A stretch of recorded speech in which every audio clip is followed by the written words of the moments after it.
إن الحمد لله نحمده ونستعينه ونستغفره ونستهديه ونعوذ بالله من شرور أنفسنا ومن سيئات أعمالنا من يهده الله فلا مضل له وما يضلل فلا هادي له وأشهد أن لا إله إلا الله وحده لا شريك له وأشهد أن محمدا عبده ورسوله. أما بعد فإن خير الكلام كلام الله وخير الهدي هدي محمد صلى الله عليه وسلم وشر الأمور محدثاتها وكل محدثة بدعة وكل بدعة ضلالة. Toute la bataille, il a duré quelques instants. Il n'a pas duré longtemps. Presque 2 heures. Il n'a pas duré des jours, il n'a pas duré... Et là, il y avait un homme qui s'appelle Khabbab ibn al-Ashan. Lui, il participait, lui, il est neutre. Il ne participait pas à la bataille. Il a monté dans un monticule et il regardait l'événement. Il regardait, un spectateur. Il regardait ce qui s'est passé. Il regardait. Au début, il a dit, avec leur petit nombre, ils vont pas battre les Quraysh. Et puis, en quelques instants, les autres ont pris la fuite, ils ont laissé leurs chameaux, ils ont laissé leurs épées, leurs armures. Il a dit, par Allah, qu'est-ce qui se passe? Il fut étonné. Il regarde. Ils ont fui Mohammed. C'était pareil que des femmes, c'était pas des hommes. Il s'est dit comme ça, dans sa tête, il s'est dit, c'est des femmes, c'est pas des hommes, hein, ceux-là. Et puis plus tard, c'est-à-dire le jour de l'Hudaybiyah, l'année 6 de l'Hégire, Khabbab ibn al-Ashan, il alla voir le prophète sallallahu alayhi wa sallam. Et le prophète sallallahu alayhi wa sallam lui a dit, qu'est-ce que tu as dit le jour de Badr? Il a dit, qu'est-ce que j'ai dit? J'ai rien dit. Il a dit, ne te rappelles-tu pas? Tu t'es dit qu'ils ont fui Mohammed comme des femmes. Il a dit, Ashhadu an la ilaha illallah wa ashhadu anna Muhammadan Rasulullah. Wallah, envoyé d'Allah, je n'ai jamais dit ceci à une personne. J'ai dit seulement je l'ai dit à moi-même. Ça veut dire que c'est un signe de prophétie du prophète sallallahu alayhi wa sallam. Il a dit quelque chose que même lui, il n'a pas divulgué ça. Il l'a dit lui-même. Parmi les prisonniers, là, ils ont pris des prisonniers. La bataille fut terminée. Et parmi les prisonniers, il y avait l'Abbas ibn Abd al-Muttalib. Et l'Abbas, il est grand et corpulent. Et le compagnon qu'il a emprisonné, il est maigre et petit. Et les compagnons s'étonnèrent. Ils ont dit, comment ça se fait que toi, tu emprisonnes l'Abbas? Et puis ils ont demandé à l'Abbas. Puis l'Abbas il a dit, c'est un homme. Il y avait un homme derrière lui, grand et tout, qui me fait peur. Et puis le compagnon il est venu voir le prophète sallallahu alayhi wa sallam, il a dit, je l'ai emprisonné, c'est moi qui l'ai emprisonné. Il a dit, non, c'est un ange qui t'a soutenu. Même les anges, ils ont soutenu les compagnons quand ils ont pris les prisonniers. Pour soutenir les compagnons, radiyallahu anhum. Puis le prophète sallallahu alayhi wa sallam, il donna un ordre. Ça, c'est après 3 jours. Après 3 jours, il donna un ordre. C'est quel ordre? C'est de traîner les cadavres des têtes de la mécréance dans un puits perdu plein d'impuretés. Il les traîne comme ça, il les jette dans le puits, dans un puits perdu. Tous les cadavres, les 24, enfin les notables de la Mecque, les notables de Quraysh. Les compagnons, ils ont traîné ces cadavres, ils les ont jetés. Umayya ibn Khalaf, ils ont voulu, quand il est mort, il a gonflé. Il a doublé de taille. Et quand ils ont voulu le traîner, son corps commença à se déchiqueter. Subhanallah. Commença à se déchiqueter. Ils n'ont pas réussi à le jeter dans le puits perdu de Badr. Et ils ont jeté sur lui la pierre et l'ont couvert de pierre, comme ça, sur la terre. Il n'a même pas été enterré. La'natullahi alayhi. Le prophète sallallahu alayhi wa sallam, le troisième jour, il s'arrêta à la bordure du puits et appela. Oh Utba ibn Rabi'a, ya Walid ibn Utba, ya Abu al-Bukhtari ibn Hisham, oh tel fils de tel, oh tel fils de tel. Il commença à les appeler, alors qu'ils sont morts. Il a dit, êtes-vous contents d'avoir désobéi à Allah et à son prophète? Nous avons bien trouvé ce que nous avait promis notre Seigneur. Véritable. Nous avons bien trouvé ce que nous avait promis notre Seigneur véritable. Et vous, avez-vous trouvé ce dont votre Seigneur vous avait menacé véritable? Et Omar s'est étonné. Comment le prophète sallam il est en train d'appeler des cadavres? Il a dit, oh, envoyé d'Allah, t'adresses-tu à des corps sans âme? Et le prophète sallam répondit, il a dit, par celui qui détient mon âme, vous n'entendez pas mieux que ce que je leur dis. Mais ils ne peuvent pas répondre. Qatada, l'un des tabi'in, il a rapporté le hadith, il a dit, Allah les a ressuscités et leur a fait entendre ces paroles pour qu'ils reçoivent blâme, humiliation, sanction, soupir sur eux-mêmes et regret. Allah subhanahu wa ta'ala qui les a fait revivre jusqu'à ce qu'ils entendent ce qu'a dit le prophète sallallahu alayhi wa sallam, la menace du prophète sallallahu alayhi wa sallam. Il a dit, êtes-vous content? Êtes-vous content d'avoir désobéi à Allah et à son prophète? C'est Allah subhanahu wa ta'ala qui les a ressuscités jusqu'à entendre le prophète sallallahu alayhi wa sallam. Parce que les morts à l'origine, ils n'entendent pas. Les morts à l'origine, ils n'entendent pas. C'était un cas particulier. À l'origine, le mort, il n'entend pas l'appel du vivant. D'accord? Sauf dans des cas particuliers. Quand on enterre la personne et avant que les anges ne viennent, il entend les pas, le bruit que font ceux qui se détournent de lui après l'avoir enterré. Donc ça, c'est un cas particulier. Et ce cas-là, c'est un cas particulier. D'accord? Sinon, à l'origine, ils n'entendent pas. D'accord? C'est pour ça que Omar ibn Khattab, il a dit, comment tu t'adresses à des corps sans âme? Parce que les compagnons qui sont des savants, et surtout Omar ibn Khattab, ils savaient que la règle, c'est que le mort, il n'entend pas. Mais le prophète sallallahu alayhi wa sallam, il a corrigé ceci, il a dit, maintenant, parce que dans une autre version, il a dit, ils sont en train de m'écouter maintenant. Donc c'était un intervalle de temps bien précis. En dehors de cet intervalle de temps, le mort n'entend pas. Je dis ça et j'insiste. Aïcha radiyallahu anha, quand on lui a rapporté ce hadith, il a dit, les morts ils n'entendent pas, et il a sorti comme preuve, tu ne peux faire entendre aux morts. Wa ma anta bimusmi'il mauta. Wa ma anta bimusmi'il man fil qubur. Il y a le verset dans Surat Fatir et dans Surat Ar-Rum. Il y a des versets sur ça, que les morts n'entendent pas. J'insiste là-dessus, pourquoi? Pour barrer la voie des calomniateurs et de ceux qui propagent les ambiguïtés, parce qu'ils sortent cette preuve de Mawta Khalid Badr, les morts du puits de Badr, ils disent voilà, c'est une preuve que les morts ils entendent le vivant. D'accord? Et ils débattent là-dessus. Pourquoi? Parce qu'il veut te pousser après, il veut te pousser vers où? Il veut te pousser vers Shirk. Il va te dire, bon, tu peux appeler Cheikh Al-Fulani, tu peux appeler le Wali dans sa tombe, tu t'essuies contre sa tombe et tu l'appelles, puisque les morts du puits de Badr, ils entendent les vivants. Mais ça, c'est un cas particulier. D'accord? ذلكم الله ربكم له الملك والذين تدعون من دونه ما يملكون من قطمير إن تدعوهم لا يسمعوا دعاءكم ولو سمعوا ما استجابوا لكم ويوم القيامة يكفرون بشرككم ولا ينبئك مثل خبير. C'est Allah votre Seigneur, à lui appartient la royauté. Ceux que vous invoquez en dehors de lui ne possèdent même pas une pellicule de noyau de date. Si vous les invoquez, ils n'entendent même pas votre appel. L'entendraient-ils qu'ils ne pourraient l'exaucer? Au jour de la résurrection, ils renieront d'avoir été vos associés. Nul t'en avertira comme celui qui est le plus savant. C'est clair et net.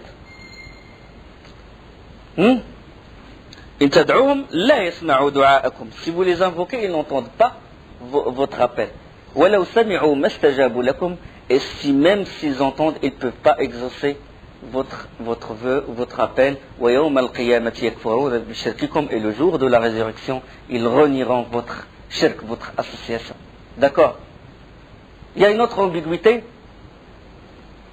C'est qu'ils disent, par exemple, quand on rentre dans un cimetière et qu'on dit salam alaykum, normalement les hôtes de la tombe, ils écoutent. Parce que quand on dit salam alaykum, normalement il doit y avoir quelqu'un qui nous répond.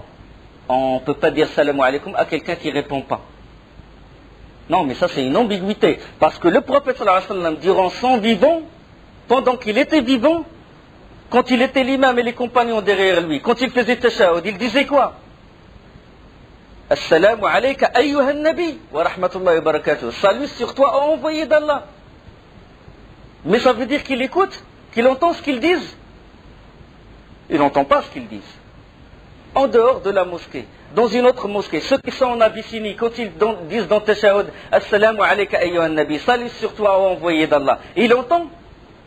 Il n'entend pas ce qu'ils disent. S'il n'entend pas ce qu'ils disent durant son vivant, il n'entend pas dans l'au-delà. D'accord? Quand on fait salat sur le prophète sallallahu alayhi wa sallam, c'est les anges qui lui transmettent. لا تتخذوا قبري عيدا ولا تتخذوا بيوتكم مقابر وصلوا علي فإن صلاتكم تبلغني حيثما كنتم. Ne prenez pas vos tombes comme lieu de ne prenez pas ma tombe comme lieu de retraite et ne prenez pas vos maisons comme des tombes et faites salat, invoquez la prière d'Allah sur moi parce que votre invocation elle m'est transmise. C'est pas elle me parvient directement, elle m'est transmise par qui? Par les anges. Malaika. D'accord? Parce qu'à mort, tu dis, il entend l'appel du vivant, le vivant qui est à côté de la tombe, il l'appelle, celui qui est loin, il l'appelle, donc en même temps, il peut discerner entre les... Ça veut dire là, si ce mort-là, il atteint le degré où il entend les appels des vivants, ça veut dire que tu lui donnes l'attribut d'Allah. Parce que seul Allah subhanahu wa ta'ala qui entend en même temps la parole de tous ces créatures. D'accord? Tu l'as égalé avec Allah subhanahu wa ta'ala, tu tombes dans l'association. Donc c'est une ambiguïté, qui est propagée par certaines Ahl Bid'ah.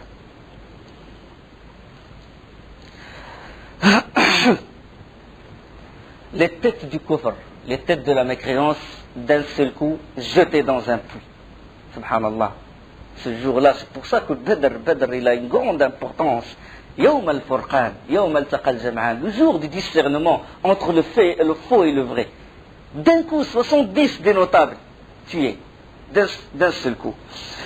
Là, le premier à arriver à la Mecque, pour donner la mauvaise nouvelle, fut Al-Haysouman ibn Abdillah al-Khouza'i.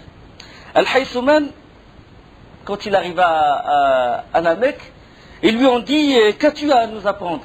Et lui, du moment qu'il est rentré à la Mecque, il s'écria « Qutila Abu al-Bakhtari ibn Hisham a été tué, Utba a été tué, Al-Walid a été tué, Abu al-Bakhtari ibn Hisham a été tué, Umayya ibn Khalaf a été tué. » Puis il ne croyait pas ce qu'il disait. C'est pas possible, il a perdu la raison. Puis Safwan ibn Umayya, le fils de Umayya ibn Khalaf, il était assis dans le Hijr à côté de la Kaaba. Il a dit non, il a perdu la raison. Dites-lui qu'est-ce qu'il en est pour Safwan ibn Umayya, pour moi. Et il commençait à lui poser la question. Telle personne, il a dit telle personne a été tuée. Et Safwan ibn Umayya? Safwan ibn Umayya, il est là-bas, il est assis à côté de la Kaaba. Il leur a répondu. Par contre, j'ai été témoin de la mort de son fils et la mort de son frère et la mort de son père. Puis après, les gens commençaient à rentrer à la Mecque et l'information commença à se propager. Il y avait une vive agitation à la Mecque. Tout le monde fut ébranlé par cette défaite. Toute la cité. Abu Sufyan, c'est lui maintenant qui détient le pouvoir, qui détient le commandement. Abu Jahl, terminé. Umayya ibn Khalaf, terminé. Utba ibn Abi Rabi'a, terminé. C'est lui qui détient le pouvoir sur la cité. Abu Sufyan, il a perdu, un de ses fils a été tué. Il a dit personne ne pleure, personne ne se lamente.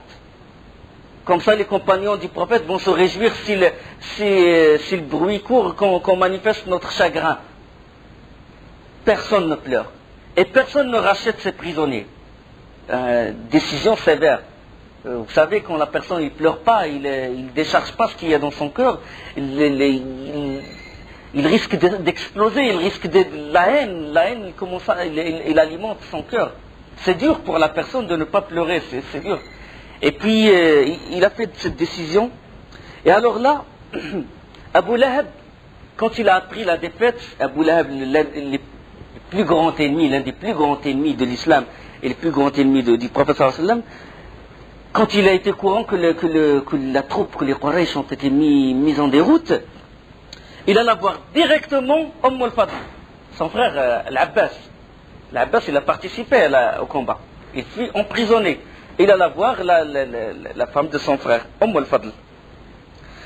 Il a couru chez elle, et puis al-Fadl, elle était avec quelqu'un.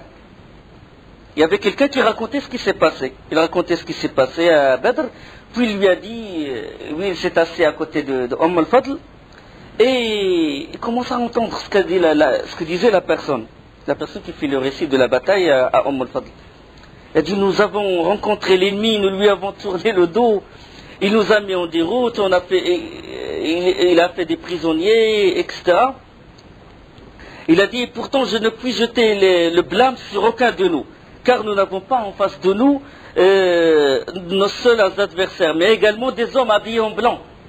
Des hommes habillés en blanc montés sur des chevaux et qui galopaient entre le ciel et la terre. Là, il y avait Rafi'. Rafi', c'était un affranchi. C'était avant un esclave de l'Abbas. Et puis l'Abbas l'a libéré. Puis il est resté chez al-Fadl et chez l'Abbas. Lui, qu'est-ce qu'il a Abu Rafi', lui, il s'est converti. Il a embrassé l'islam, mais il ne divulguait pas sa croyance. C'est-à-dire, il cachait. Parce qu'il n'avait pas la force de divulguer. Là, quand il a entendu, il n'a pas pu cacher sa joie. Il entend les récits, les musulmans, ils ont battu les koufars, etc. Et quand il a entendu dire il y avait des gens habillés en blanc, etc., qui descendent du ciel, il s'écria, triomphant, il s'écria, c'est des anges. Et lui, qu'est-ce qu'il était en train, Abu Lahab était derrière lui, lui était en train de fabriquer des flèches, et il entend. Et puis quand il a dit, c'est les anges, déjà Abu Lahab, avec les remords et tout, il a dit, il a pris l'esclave, il l'a mis par terre. Il a pris Abu Rafi', il l'a mis par terre. Il le roua de coups et al-Fadl essayait de le sortir. De sortir Abu Rafi', de le protéger. Il n'a pas réussi. Abu Lahab est corpulent, il est gros, puis il s'est agenouillé sur Abu Rafi' et commence à le rouer de coups. al-Fadl, il a dit lâche-le, il n'a pas réussi à le défendre. Et il a trouvé un pieu qui servait pour la tente, un pieu comme qui servait de pilier pour la tente. Et il a donné un coup à Abu Lahab, il lui blessa, il lui a saigné un coup qui commença à saigner. Et Abu Lahab, terrassé par ce coup, il rentra directement chez lui. al-Fadl, quand il l'a frappé, il a dit c'est parce que son maître n'est pas là, parce qu'il est faible, que tu as profité de l'occasion, que tu frappais notre affranchi. Abu Lahab rentra chez lui, terrassé par le coup, terrassé par les remords de la défaite, et pire encore, il a été touché par une maladie de peau. C'était des pustules purulentes sur sa peau. Et sa santé commença à s'aggraver, jusqu'à ce qu'il est mort. Il est mort dans un état lamentable, en plus atteint d'une maladie contagieuse. Tous ses proches, tout le monde s'éloignait de lui. 3 jours, il est resté chez lui. Jusqu'à ce que les gens commencèrent à reprocher à ses enfants. Ils ont dit, il faut enterrer votre père. Ils ont dit non, on a peur d'être contaminés. Ils ont dit non, mais quand même, il faut l'enterrer. Et de loin, ils prenaient des seaux et ils jetaient l'eau sur lui. Et ils ont pris de la pierre, ils l'ont couvert, ils l'ont même pas enterré, subhanallah. Ils jetaient la pierre de loin, comment il est mort humilié. Tabbat yada abi lahab wa tab, ma aghna anhu maluhu wa ma kasab, sayasla naran dhat lahab wa imra'atuhu hammalat al-hatab, fi jidha hablum min masad. Il fut tué, je crois, 10 jours après Badr. 10 jours après Badr, il fut mort 10 jours après, il décéda 10 jours après Badr. Là, quand les compagnons ont pris des captifs, des prisonniers, puis Omar ibn Khattab, il allait voir le prophète sallallahu alayhi wa sallam. Omar ibn Khattab, il dévisageait les prisonniers, et puis il a dit au prophète sallallahu alayhi wa sallam, envoyé d'Allah, c'est Suhail ibn Amr. Suhail ibn Amr, la tête de la mécréance. Le grand orateur, c'est un grand orateur, à l'image des journalistes qui écrivent des livres et des articles pour attaquer l'islam. C'était la même chose. Mais c'était à son époque un orateur, il réunissait les gens, il insultait le prophète sallallahu alayhi wa sallam, il insultait le prophète sallallahu alayhi wa sallam. Il a dit laisse-moi lui couper la tête. Il a dit non, non, laisse-le, Omar ibn Khattab. Il a dit dans ce cas, laisse-moi lui enlever ses dents. Au moins lui enlever ses dents, au moins qu'il perde son éloquence. Il a dit non, non, laisse-le Omar, laisse-le. Peut-être qu'il va changer et qu'il va être dans une situation où il va se montrer comme un vrai homme et il va se montrer comme un vrai musulman. D'accord? Il lui a dit ceci. Il a dit peut-être qu'un jour il montrera une chose qui méritera la contemplation. Et c'était vrai parce qu'après, c'était déjà Suhail ibn Amr qui a participé au pacte de Hudaybiyah, la trêve, on va en parler dans l'année 6 de l'Hégire, si on est vivant, Inch'Allah. Et c'est lui qui a participé quand les Arabes ont apostasié leur religion à l'époque du khalifa Abu Bakr radiallahu anhu. Après la mort du prophète sallallahu alayhi wa sallam, il y avait des Arabes qui ont apostasié, Hurub al-Ridda. Et lui, c'est lui qui a raffermi la Mecque, la cité. Il y avait des Arabes de la Mecque qui ont voulu apostasier leur religion. Et c'est lui qui s'est tenu devant eux comme un vrai homme. Il a dit non, retournez à Allah, retournez au prophète sallallahu alayhi wa sallam, ne changez pas votre religion. Donc, ça s'est réalisé ce qu'a dit le prophète sallallahu alayhi wa sallam à Omar radiallahu anhu. Le prophète sallallahu alayhi wa sallam alors il envoya ses compagnons pour donner la bonne nouvelle à Médine.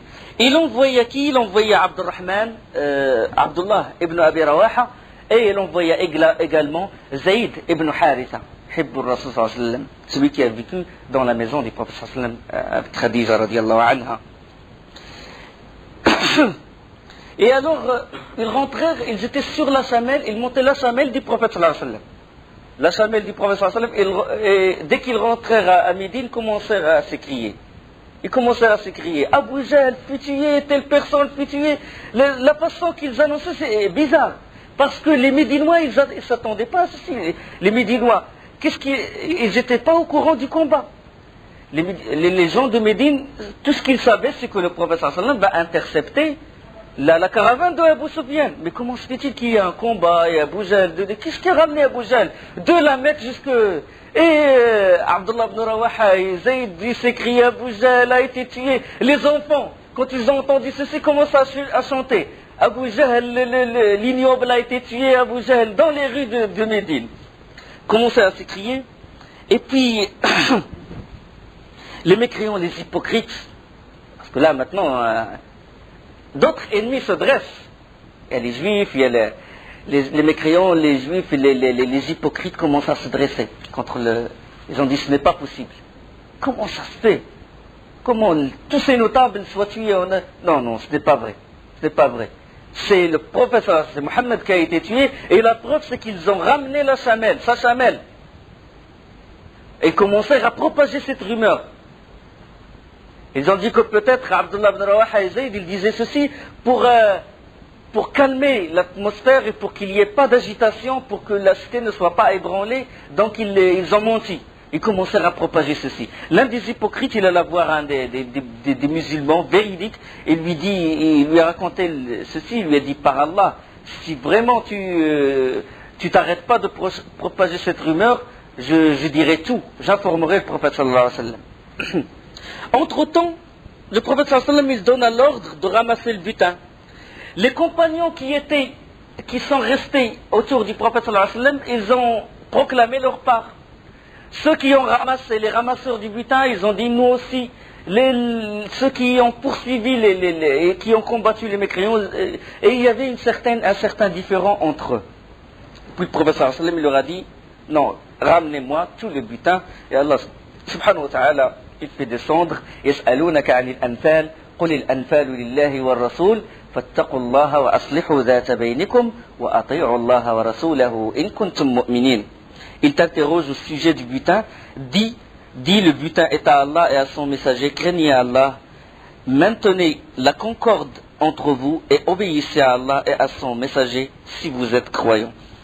Le prophète sallam, il a rétabli la concorde, a rassemblé le butin, et puis après il fut révélé واعلموا أن ما غنمتم من شيء فأن لله خمسه وللرسول ولذي القربى واليتامى والمساكين وابن السبيل إن كنتم آمنتم بالله وما أنزلنا على عبدنا يوم الفرقان يوم التقى الجمعان.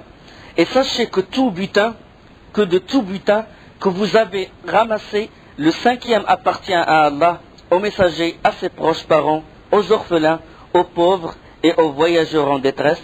Si vous croyez en Allah et en ce que nous avons fait descendre sur notre serviteur le jour du discernement, c'est-à-dire le jour de Badr, discernement entre le vrai et le faux, le jour où les deux groupes s'étaient rencontrés et Allah est omnipotent. Wallahu ala kulli shay'in qadir. Le prophète sallallahu alayhi wa sallam, il revint à Médine. Avant de revenir à Médine, c'est-à-dire à mi-chemin entre Badr et Médine, il appela parmi les prisonniers Uqba ibn Abi Mu'ayt, l'un des têtes de mécréance, et il y avait aussi une autre personne, c'est celui qui propageait beaucoup de... à part Uqba ibn Nadr ibn al-Harith. Nadr ibn al-Harith, on a parlé de son histoire. C'est Nadr ibn al-Harith que les Quraysh ont engagé pour raconter des contes d'anciens. Quand le prophète sallallahu alayhi wa sallam, il récitait les versets, lui il venait et puis il appelait les gens, les mêmes personnes, puis il leur dit voilà, je vais vous raconter les contes d'anciens, des Perses, des Romains et tout. Et puis après il dit par quoi Mohammed est meilleur orateur que moi? Lui il récite des contes d'anciens que les gens écrivent pour lui, moi aussi je fais pareil. C'est pour faire douter les gens. C'était il veut jeter l'ambiguïté, c'est une guerre médiatique si vous voulez, à l'image des guerres des journaux à notre époque. Donc c'était lui qui poussait les gens à s'éloigner du prophète sallallahu alayhi wa sallam, pour ne pas écouter, les empêcher d'écouter le prophète sallallahu alayhi wa sallam. Et c'est lui que Ibn Abbas il rapporte qu'à cette reprise dans le Coran, chaque fois qu'Allah il dit إذا تتلى عليه آياتنا قال أساطير الأولين, si on leur récite nos versets, si on lui récite nos versets, il dit des contes d'anciens. Et ça c'est répété 7 fois dans le Coran, et chaque fois que c'est révélé dans le Coran, c'est une réponse à Nadr ibn al-Harith. Bien sûr le texte est général, il est général, mais la cause c'était Nadr ibn al-Harith. Il a dit, celui-là, regardez ce qu'il a fait. Et puis, Asim ibn Thabit, radiyallahu anhu, il se leva et le décapita devant le prophète sallallahu alayhi wa sallam. Une autre personne, c'est Uqba ibn Abi Mu'ayt. Uqba ibn Abi Mu'ayt, le prophète sallallahu alayhi wa sallam leur a dit, cette personne, regardez ce qu'il a fait, il a mis des tripes de chamel sur ma tête alors que je me prosternais, il a mis son pied sur mon cou, il a écrasé mon visage par terre. Cette personne, ce qu'il a fait. Lève-toi, Ali. Ali se leva et on coupa la tête à Uqba ibn Abi Mu'ayt. Il y a deux prisonniers épargnés. Puis il y avait 70 qu'il ramena à Médine.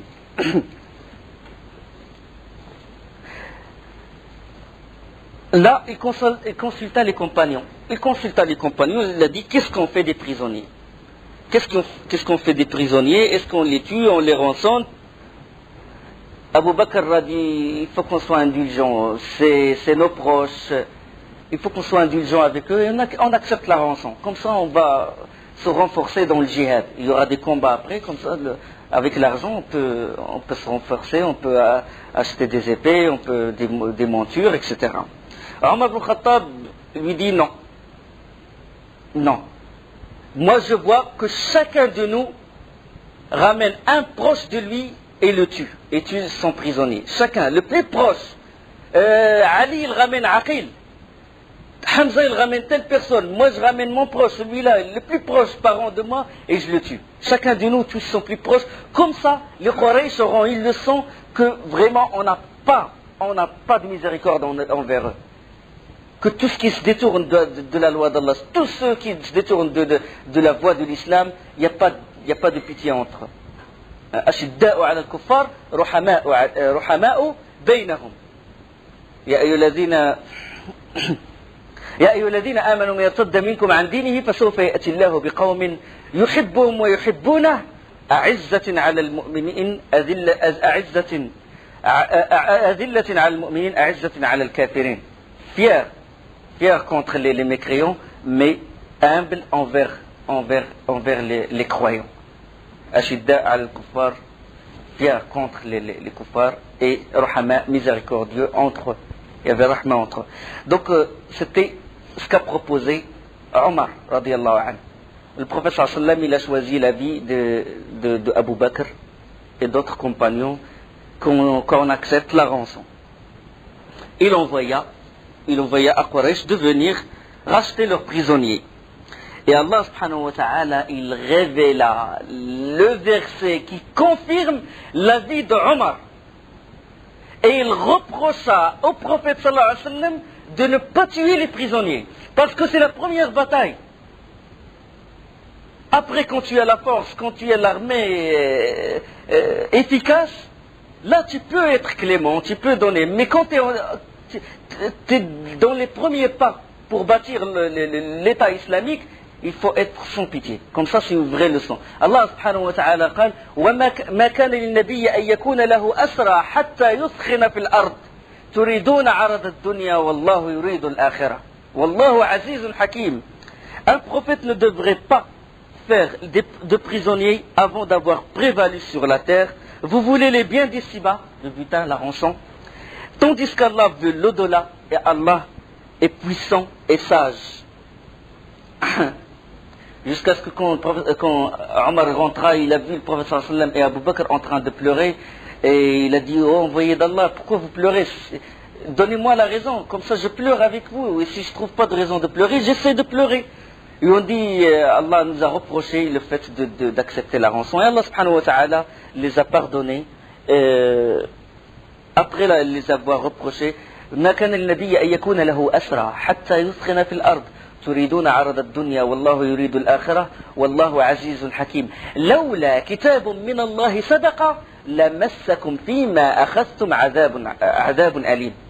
La reproche c'était ça. N'eût été une prescription préalable d'Allah, un énorme châtiment vous aurait touché pour ce que vous avez pris. Pour ce que vous avez pris de la rançon. Puis après Allah subhanahu wa ta'ala les excusa, puis il dit فَكُلُوا مِمَّا غَنِمْتُمْ حَلَالًا طَيِّبًا وَاتَّقُوا اللَّهَ إِنَّ اللَّهَ غَفُورٌ رَحِيمٌ. Mangez donc de ce qui vous est échu en butin, tant qu'il est licite et pur, et craignez Allah, et Allah est pardonneur et miséricordieux. En ramenant les captifs à Médine, le prophète sallallahu alayhi wa sallam les répartit entre ses compagnons. Chaque groupe de compagnons prend un prisonnier, s'occupe d'un compagnon. Et il leur donna alors l'ordre de les traiter convenablement. Il a dit prenez soin d'eux. Et parmi les prisonniers, il y avait Abu al-Aziz ibn Umayr, un prisonnier de Badr, était sous la garde d'un Ansari qui s'appelle Abu al-Yusr. Abu al-Aziz ibn Umayr. Il était mécréant et il fut emprisonné. Et puis Mus'ab ibn Umayr, il passa à côté de lui, puis il appela Abu al-Yusr.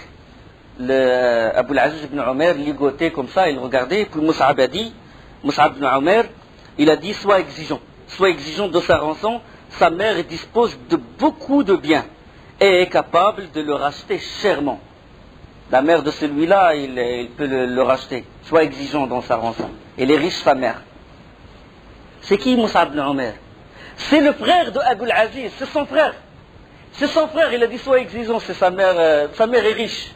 Il a dit c'est comme ça, Abu al-Aziz, il a dit c'est comme ça que tu dois te comporter avec ton frère. Il a dit tais-toi, c'est celui-là mon frère, pas toi. Depuis que le prophète sallallahu alayhi wa sallam a fait la fraternisation entre les Ansar et les Muhajirin, il n'y a plus, ça y est, cette relation de parenté ne compte plus pour lui, n'a aucune signification. Il a dit celui-là il est mon frère. Celui-là, il est mon frère en dehors de toi. Mais plus tard, je crois, dans des versions, Abu al-Aziz, il a embrassé l'islam. Comment ils obéissent au prophète sallallahu alayhi wa sallam, comment ils... Et les Quraysh, beaucoup d'entre eux, ils n'ont pas pu résister, parce que Abu Sufyan, il a dit, pas de rançon. ils commencèrent à se rendre à Médine afin de négocier avec les musulmans la libération d'un ou de plusieurs de leurs parents. Là, chacun il ramène la rançon et Abu Sufyan quant à lui il a refusé. Abu Sufyan il a refusé, il a dit non. Il a dit moi je ne paie pas. Il a dit je perds, devrais-je souffrir la double perte de mon fils et de mon argent, parce que deux de ses fils ont participé à Badr. L'un d'eux a été tué et l'autre a été emprisonné. Il a dit non, je ne perds pas, je perds mon fils et je perds mon argent. Non, qu'il le garde. C'est Abu Sufyan qui a... Mais Abu Sufyan il a profité d'une occasion. Il a attendu qu'un musulman, un vieillard, il s'appelle Saad bin Nu'man, et ce Saad bin Nu'man il s'est rendu plus tard à la Mecque pour faire le pèlerinage ou l'Umrah, soit le petit pèlerinage, soit le grand pèlerinage. Et pendant qu'il était à côté de Kaaba, Abu Sufyan se jeta sur lui et l'a pris comme prisonnier. Là, les Qurayshis, ils ont dit, lâche-le. Si les Arabes entendent dire que les Mécois emprisonnent les pèlerins, personne ne va venir. Il a dit non, je ne le lâche pas, sauf s'il me donne mon fils. Je veux qu'il me rende mon fils, s'ils me rendent mon fils, je leur rends Saad ibn Nu'man. Et le prophète sallallahu alayhi wa sallam, il donna son consentement pour que l'échange ait lieu. Avant, j'ai oublié de parler d'Abu Jahl, parce qu'Abu Jahl, déjà, Abu Jahl, quand il a été touché par les deux fils de Afra, il n'est pas mort. Il est resté, mais il est resté encore vivant. Et puis le prophète sallallahu alayhi wa sallam, il a dit, cherchez si Abu Jahl est encore, est-ce qu'il a pris la fuite, est-ce qu'il a... Cherchez-le. Ibn Mas'ud est allé le chercher. Il est allé le chercher et il l'a trouvé. Il trouva Abu Jahl entre la vie et la mort. Il trouva Abu Jahl entre la vie et la mort et il s'approcha de lui. Il s'approcha de lui, puis Abu Jahl a dit, à qui le tour? À qui le tour? À qui appartient ce tour? À qui appartient cette victoire maintenant? Il veut dire que si on est vaincu cette fois, la prochaine fois, c'est nous qui vaincrons. Et puis Abdullah ibn Mas'ud, il a dit, le tour appartient à Allah et à son prophète. Même, regarde, dans l'état, entre la vie et la mort, il insiste, il proteste, il a dit là, d'ailleurs, il n'y a pas de mal. Il n'y a pas de plus grand honneur qu'un homme soit tué par sa propre tribu. Il parle de lui. Il dit, je n'ai pas été tué par mes ennemis, j'ai été tué par mes proches parents. Regarde, la fierté entre la vie et la mort, il dit ça. Et puis, Ibn Mas'ud s'approcha de lui, il metta son pied sur son cou. Il a dit, puis Abu Jahl le regarda, puis il a dit, c'est pas toi notre petit berger, notre berger? Il a dit oui. Il a dit, ah, t'as grimpé très haut, hein? Tu as grimpé très haut, petit berger de moutons. Comme ça, dans cet état, il dit ça. Parce que le fait qu'il a mis son pied, il a dit, tu as grimpé très haut et tu as atteint un rang assez périlleux, tu as atteint un sommet périlleux, si vous voulez. Et Ibn Mas'ud le prena par la tête, lui coupa sa tête. Il ramena la tête au prophète sallallahu alayhi wa sallam. Il le jeta comme ça. Il le jeta devant le prophète sallallahu alayhi wa sallam. Il dit, qu'est-ce que c'est que ça? Qu'est-ce que tu me ramènes? Il a dit, c'est Abu Jahl. Et le prophète sallallahu alayhi wa sallam, il a dit, Allahu alladhi la ilaha illa hu. قال والله الذي لا إله إلا هو Abu Jahl, c'est lui. Et le prophète sallallahu alayhi wa sallam s'est réjoui, puis il s'approcha de lui, il a dit, هذا فرعون وهذه الأمة. Celui-là, c'est le pharaon de cette communauté. Pharaon.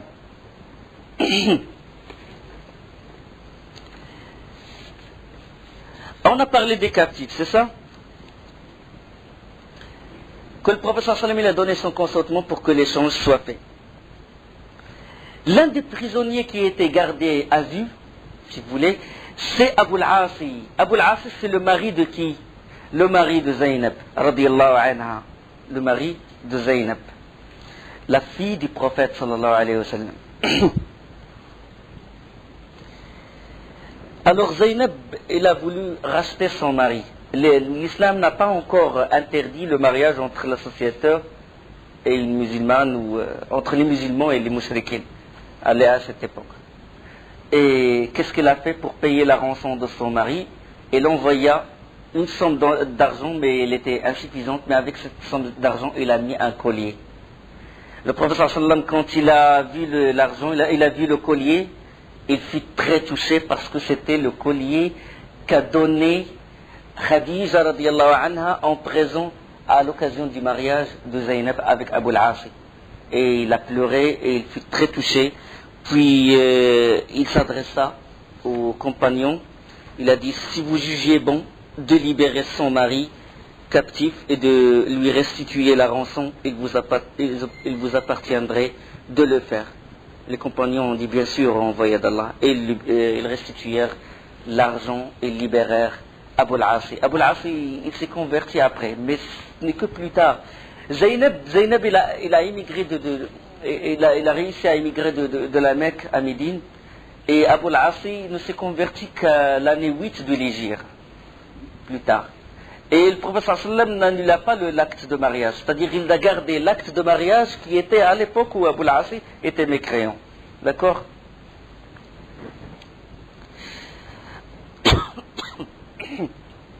Il a embrassé l'islam et il a dit il a dit, j'ai pas voulu prononcer la shahada quand j'étais prisonnier, comme ça ils vont dire de moi que je suis rentré en islam par peur de Saif, de l'épée. Certains captifs, ils n'avaient personne pour les racheter, et le prophète sallam leur suggéra qu'ils pourraient se racheter s'ils enseignaient aux fils des Ansar l'écriture. L'importance de l'écriture, l'importance de l'ilm, l'importance de la science. D'accord? L'importance de la science. Parmi ceux qui n'ont trouvé personne pour les racheter, Sayfi ibn Abi Rifa'a, il a dit au prophète sallam qu'il a laissé l'argent à la Mecque et s'est engagé qu'une fois retourné chez lui, il donnerait la rançon il paierait la rançon au prophète sallallahu alayhi wa sallam. Mais il aura une histoire, on va en parler plus tard. Également, Abu Azza, Amr ibn Abdillah, lui il était pauvre, il était nécessiteux, il avait beaucoup de filles. Il avait beaucoup de filles, et puis le prophète sallallahu alayhi wa sallam le libéra sans condition. Il le libéra, et puis Abu Azza, Amr ibn Abdillah, il s'est engagé, il a dit, je ne vais plus te combattre. Si tu me libères, je ne vais plus te combattre. Mais plus tard, il a combattu le prophète sallallahu alayhi wa sallam et il s'est fait prisonnier et a dit au prophète sallallahu alayhi wa sallam, la prochaine fois, je ne referai plus la même chose. Il a dit, La yuldaru al-mu'minu fil juhri marratayn. Le croyant ne se fait pas piquer dans le trou 2 fois. Et il le condamna, il l'exécuta. Ça, c'est les grands événements de la bataille de Badr. Les anges, on sait qu'ils ont participé à cette bataille, et ils ont raffermi les compagnons.